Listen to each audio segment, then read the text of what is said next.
Sultan Agung. Ketika gagal nyerang Batavia 2 kali, itu 8 orang dihukum pancung. Dipenggal saja 8 orang. Ya seperti memenggal apa lah ya, kepala ayam itu saja itu. Jadi gagal nyerang Belanda bukan rajanya, tapi dan itu Sultan Agung dapat gelar pahlawan.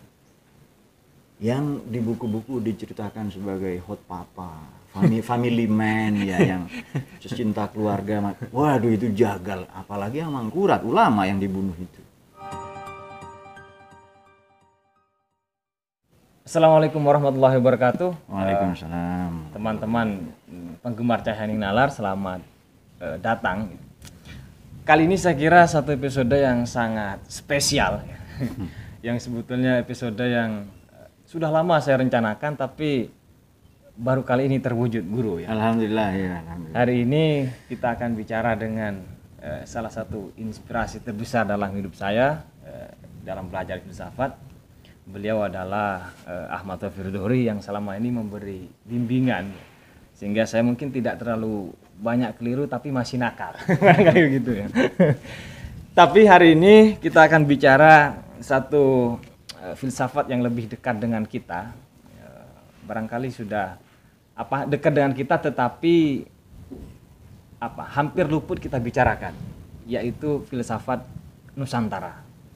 Baik Guru, filsafat Nusantara ini tidak seramai filsafat Barat dan filsafat Islam. Tentu kesalahan Barat itu di Indonesia. Walaupun ada yang berupaya, salah satu kampus ya sedang berupaya, tapi itu pun masih dapat banyak kritik. Saya akan mulai dari pertanyaan, apakah betul filsafat Nusantara ini ada di Indonesia? Baik, terima kasih. Pada setiap kemajuan, pada setiap peradaban, pada setiap mercusuar atau bangunan-bangunan cipta rasa karsa manusia, pada saat yang sama di sana ada akar filosofinya. Jadi jika Nusantara ini satu gugus pulau di mana peradaban sekurang-kurangnya berdasarkan prasasti Yupa itu adalah Kutai Martandipura, sebenarnya banyak ya, ratusan atau ribuan kerajaan lebih tua ya. Tapi abad keempat ini tonggak di mana kerajaan Nusantara itu Hindu-Buddha sudah mulai ada berdasarkan prasasti. Itu artinya pasti ada filosofinya, pasti ada akar filsafatnya. Dan anehnya ini, sayangnya ya, hanya untuk memanaskan pembicaraan saja, kita belajar sejarah kita ini dari penjajah, yang di sana banyak reduksi-reduksi, banyak. Sudahlah, menjajah itu kan kita tahu sendiri kan, di sana tidak ada kesantunan, tidak ada ketimuran. Yang ingin mereka tahu adalah yang ingin mereka sampaikan kepada kita adalah narasi, rekonstruksi, simulasi ya mengenai peradaban kita, yang seolah-olah itu peradaban kita, padahal peradaban dalam perspektif mereka. Kita bisa melacak ke filsafat timur. Misalnya para sinolog, para peneliti Cina, dan indolog, para peneliti India, itu rata-rata dari barat. Jadi walhasil orang Cina, orang India pun dengan peradaban dan filsafat yang sangat kuat di masa lampau, hampir bisa dipastikan bahwa mereka mengenal sejarah mereka, peradaban mereka lagi-lagi dari para penjajah, dari bangsa barat, Dari sudut pandang ya, yang mereka kolonial. tidak pernah tinggal di timur, tidak punya basis atau akar ketimuran, tiba-tiba datang menjajah hanya demi rempah-rempah dan kenikmatan ya, kepuasan hormonal mungkin ya, imajinasi hormonal mereka, hormon menjajah maksud saya. Tiba-tiba mereka merumuskan tentang timur, dan anehnya sebahagian sekolah kita mempercayai itu. Satu, dan anehnya sebahagian cara berpikir kita itu di samping mengarah merujuk ke sana, kita juga bahkan menganggap itu satu-satunya otentisitas atau keaslian tentang bangsa kita atau bangsa timur secara umum. Berarti selama ini kajian terhadap tradisi pemikiran kita ini tidak berangkat dari internal, cara world view kita berarti. Betul dari pandangan jagat kita. Kalau ini Pak, yang menjadi kekhasan filsafat Nusantara ini apa sebetulnya? Karena ada yang pernah bilang begini, misalnya ada kata berpikir ya, itu ternyata kata Pak Agus Sunyoto waktu itu di dalam tradisi Jawa tidak ada kata berpikir itu. Tidak ada. Itu diambil, aktivitas otak tidak ada itu. Itu diambil dari bahasa Arab.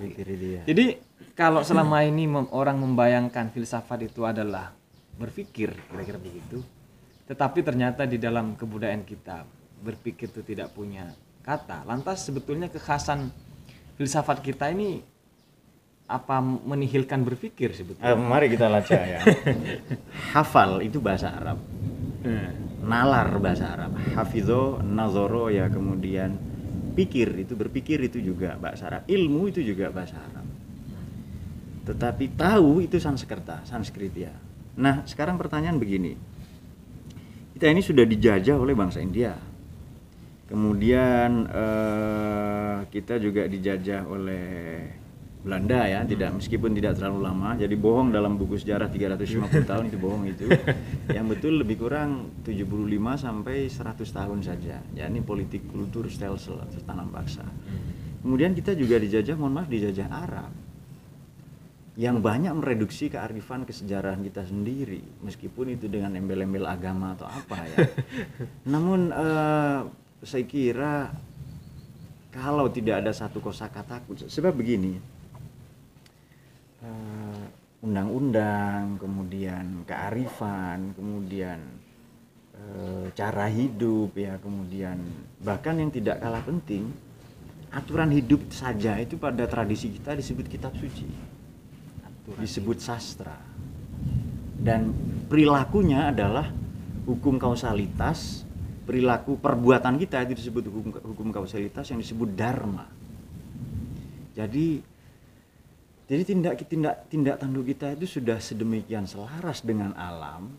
Kemudian ini kan sudah pasti ada pembacaan kepada alam. Sudah pasti ada riset dan metodologi yang ketat kepada alam, kepada kehidupan, kepada kearifan. Maka tidak mungkin kalau tidak ada satu kosakata pun yang mewakili aktivitas riset, penelitian ya.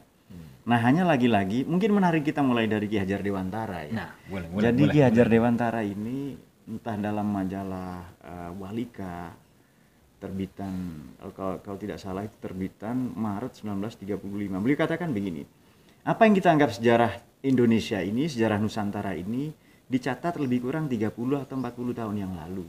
Dan yang mencatat adalah Belanda, sarjana-sarjana Belanda. Nah, haji dipakai kah sampai sekarang? Gelar haji ya. Itu bikinan Belanda. Nabi Muhammad, para sahabat tidak pernah bikin menyandangkan nama gelar ya, prefiks ya di depan itu ya, itu haji tidak ada. Jadi itu bikinan Belanda untuk maksudnya perintah pemerintah kolonial ya, bukan Belanda yang sekarang kan banyak juga kan. Waktu kita apresiasi wanita-wanitanya. Kemarin sudah minta maaf juga. Oh iya. Ya. Tapi kalau wanita kita lebih tertarik ke Chechnya, ya, Uzbekistan atau apa yang kemarin diinvasi itu. Ukraina. Nah, ya kelihatannya lebih menarik sebenarnya. Di Belanda ini nggak ada di selera saya sebenarnya. Tapi ya nggak apa-apa. Jadi Belanda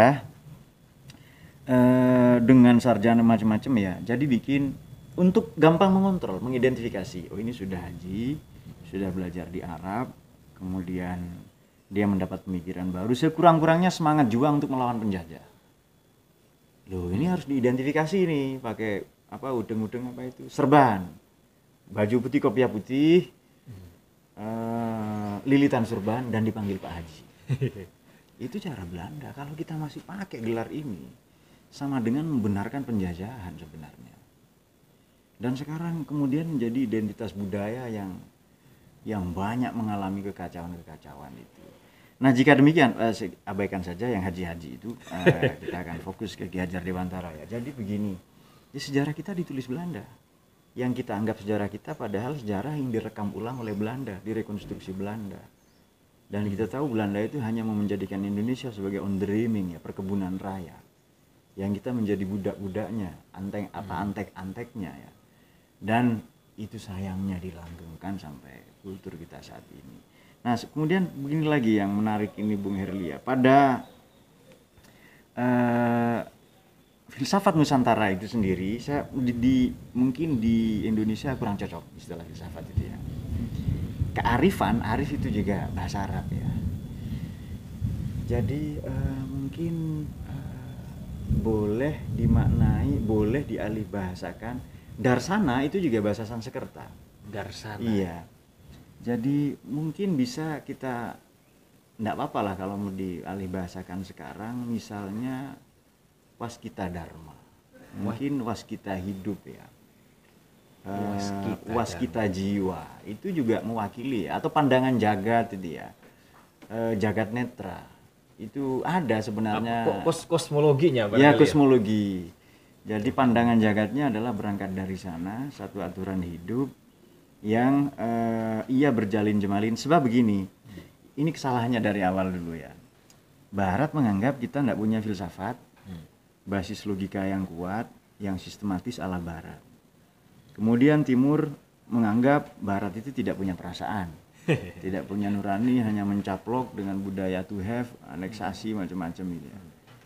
Mengapa tidak saling duduk ya untuk mendialogkan ini lebih baik dengan rendah hati, tidak saling mensubordinasi satu sama lain, menganggap satu lebih baik dari yang lain, sehingga kelak ditemukan satu akar. Sebab begini ya, mengapa Indonesia ini letoy, lembek, kebanyakan lah ya, kebanyakan tidak punya etos kerja. Kalau pinter itu pasti Barat, kemudian kalau agama itu kemudian harus ke Arab atau ke Romawi misalnya. Mengapa kita tidak cukup diri, tidak cukup percaya diri untuk berdiri sejajar dengan mereka? Nah, karena kurangnya penggalian kita akan identitas kita, keindonesiaan kita.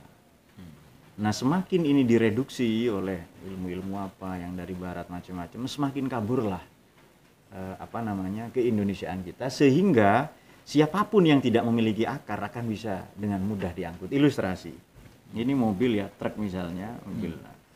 Ini bisa mengangkut 10, 20, 30 pohon yang sudah ditebang. Bayangkan apakah bisa ini truk menarik satu pohon yang masih menancap ke akarnya. Ya, truknya itu yang terguling nanti itu. Kenapa? Karena ia punya akar, punya basis, punya filsafat, punya radik itu. Nah, sementara si yang tidak punya akar diangkut begitu saja. Namanya pembalakan liar. Nah, itu dia. Saya kira itu. Baik, kalau ini ya Pak, apa ya yang menjadi corak kira-kira ya? Karena ada yang mencurigai bahwa filsafat Timur pada umumnya, mungkin termasuk filsafat Nusantara, Waskita Dharma tadi ya, atau filsafat Nusantara itu bercorak way of life, lebih kepada pandangan hidup, falsafah. Mungkin nuansanya agak etik bahkan ya kalau dilihat dari nuansa Barat ya. Orang-orang Barat mungkin menilai seperti itu, Pak. Maka untuk mencari akar tadi sebagaimana Panjenengan sampaikan, maka saya kira perlu satu takaran untuk melihat ini loh filsafat Nusantara. Apa sebetulnya Pak ini kekhasannya itu? Baik. Ya. Filsafat ini kalau coba kita ambil Barat sajalah ya. Filsafat ini merubah seluruh segmen hidup di Barat, terutama politik ya. Jadi sistem politik namanya pemerintahan atau negara, sistem ekonomi namanya pasar, sistem pendidikan, sistem pengajaran atau pendidikan ya akademi namanya ya, kesehatan. Walhasil terbentuklah sistem yang mana keterlanjuran sistem itu dibawa ke kita. Seolah-olah itulah sistem yang benar. Jadi keterlanjuran sistem tadi itu. Nah, sehingga karena merubah sedemikian rupa,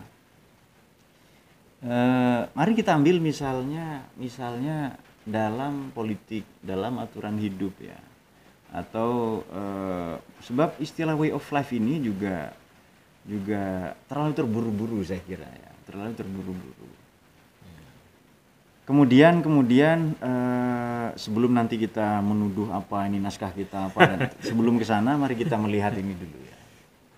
Jadi kita flashback dulu sesaat ya, meninjau saat ke belakang. Apa temuan paling monumental di Indonesia yang layak diapresiasi sebagai karya Nusantara agung ya, karya agung Nusantara satu, atau karya yang bisa untuk dijadikan sebagai dan bahkan menjadi cara pandang kita saat ini. Taruhlah itu world view, pandangan jagat tadi. Oke ya, kita ambil itu. Sekurang-kurangnya kita mengambil 4 itu Pak Herli. Nomor 1 adalah kitab suci ya, ada agama-agama. Kemudian yang kedua yang beririsan dengan kitab suci adalah KUHP ya, Kitab Undang-Undang Hukum Pidana. Jadi agama ini ngurusi personal atau apa sebab banyak berbeda. Tapi kalau KUHP-nya ini sudah ngurus negara. Jadi misalnya negara itu Kutai Mertadipura. Misalnya kerajaan itu, negara itu bernama negara apa namanya, Majapahit atau Sriwijaya atau Tarumanegara yang tidak terlalu jauh ya dari sana. Ini kita bisa mengambil KUHP mereka. Dan atau kalau mau bukti arkeologis yang pada saat yang sama ada antropologis atau filologis ya. Di belakang itu misalnya pada temuan berupa candi-candi. Atau yang lebih kuno lagi adalah ya di samping prasasti-prasasti ya. Dan ini mungkin dianggap lebih kuno, tapi pada saat yang sama lebih orisinil ini. Jadi selain kitab suci, KUHP ya, kitab undang-undang hukum pidana, mungkin bukti-bukti arkeologis ya, apa batu-batu apa dan seterusnya. Ini ada satu lagi. Kita punya satu bukti yang tidak dimiliki Barat, seni bertutur. Seni bertutur. Jadi ilmu kita ini tidak banyak ditulis tapi dituturkan. Nah, Barat pakai perspektif tulis, akan gagal mereka itu memandang kita itu. Gimana ini buktinya enggak ada tertutur. Padahal seni bertutur kita itu jauh lebih hebat. Yang dihantarkan melalui ingatan ke ingatan, generasi ke generasi. Mungkin banyak apa macam-macam lah ya, persinggungan, penyelewengan, pemotongan atau apa. Tapi seni bertutur kita ini malah bisa dibaca pada 4 tahap. Saya kasih contoh begini. Ken Arok dibunuh Tunggul Ametung. Tunggul Ametung dibunuh Ken Arok katanya itu. Ken Arok ini pesan senjata kepada Empu Gandring.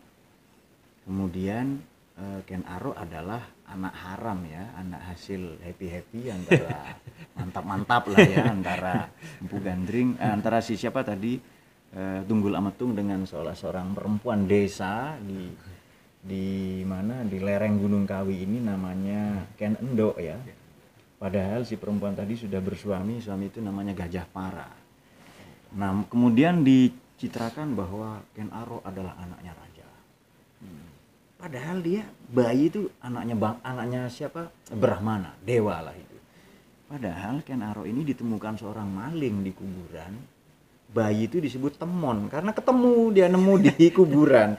Nah, lalu kenapa dikasih nama Ken? Rupanya dia bangsawan. Begitu diteliti adalah ya anaknya itu. Cuma ada perdebatan kemarin antara sama sejarawan yakni Habib dan Saifi. Jadi maknya Ken Arok ini diperkosa di sawah apa di candi katanya itu. Lalu saya setengahi ini di candi tapi di tengah sawah. Kasih candi. Nah, kemudian nanti kamu adalah anak raja, kamu seharusnya begini-begini, kamu bikinlah suksesi berdarah atau kudeta atau apa.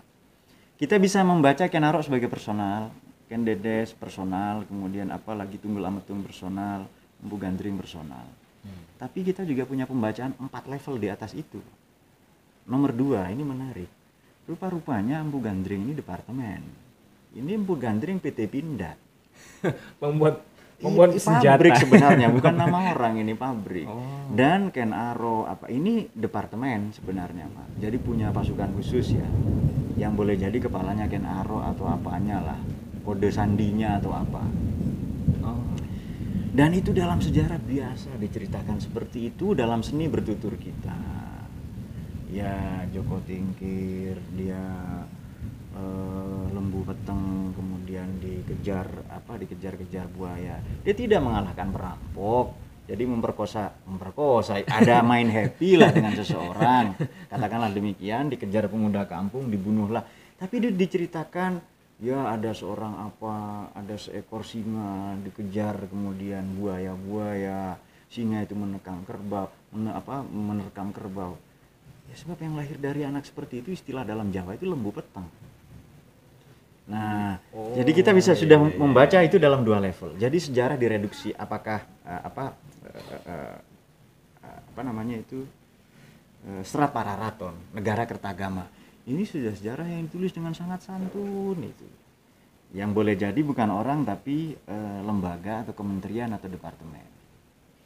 Nah, atau boleh jadi ini simbol-simbol, ini bahasa-bahasa filsafat. Ini bahasa kode, ini language game sebenarnya. Nah, kita bisa membaca dalam 2 perspektif lagi ya, itu language game Atau pada saat yang sama, karena sejarah ditulis oleh para penguasa, ini sejarah ini berdasarkan kesepakatan semua ilmuwan cerdik-cendikia di sana, bahkan mendapat restu dari para Bhagavan. Baga itu Tuhan, Van orangnya ya, Bhagavan. Ahli di bidang ketuhanan. Baghdad itu bahasa Sanskerta, bukan bahasa Arab. Baga itu Tuhan, Dada kota. Jadi Baghdad kota pemberian Tuhan di sana itu.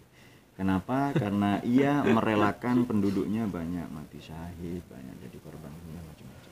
Nah, kalau language game cara membacanya seperti ini. Ini membaca sejarah, Pak. Ya, sebenarnya ngarang-ngarang saja, tapi kan siapa tahu ini ilmiah. Tapi memang ilmiah ini, Pak. Jadi ini pembacaan yang memang bergizi lah saya kira ya. Jadi orang, personal, departemen, komunitas ya, komunal. Kemudian satu lagi pembacaan yang konseptual, metodologis. Meskipun nanti yang terakhir spiritual ya, dan ini dianggap bukan filsafat, padahal ini intinya nanti.